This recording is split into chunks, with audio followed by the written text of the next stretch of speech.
When you come to Westdean, you come with a speciality. So when you come to Westdean to study metals, you come to study metals rather than general objects conservation, which is quite different to a lot of other conservation education institutions. You'll start to learn about metals from every aspect that you can imagine as soon as you arrive. We're really fortunate at Westdean that we have an amazing array of facilities at our disposal to work with. We have hotworks areas where we can do things like soldering, brazing, small-scale casting.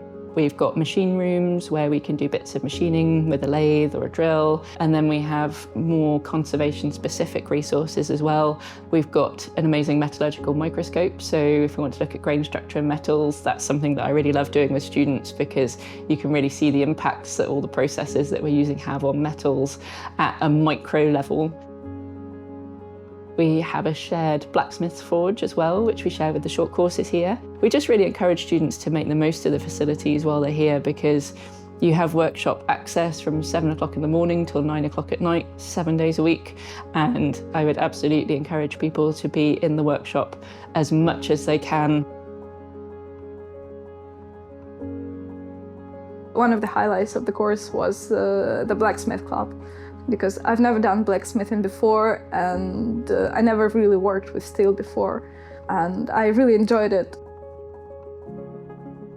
The people who we have here at Westdean studying conservation come from this huge, diverse range of backgrounds. I've had blacksmiths, I've had goldsmiths, I've had retired doctors, I've had engineers, I've had art history students, I've had archaeology students. And what I'm really passionate about doing is giving all of them a common grounding, but then seeing where we can push them in terms of their individual kind of goals and aspirations. I think the practical approach that this course takes to conservation, which is quite different to other types of courses that offer conservation studies, because immediately you're given objects and building those practical skills from the offset. You're given that confidence right from the start. For a long time I thought that this kind of thing was just like a hobby, a passion that you couldn't necessarily make into a career.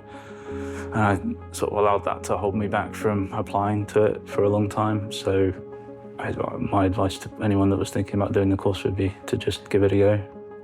After students graduate, they might do a whole variety of things. Some people might go on into private conservation practice, or they might set up their own conservation practice.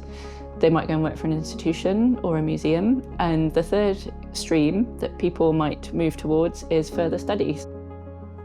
I actually studied at Westdean and I'm now part of this amazing network of alumni. For me, it was like the first time I really met like-minded people and I really felt like I fitted in somewhere. And I think to be part of that community is an amazing thing.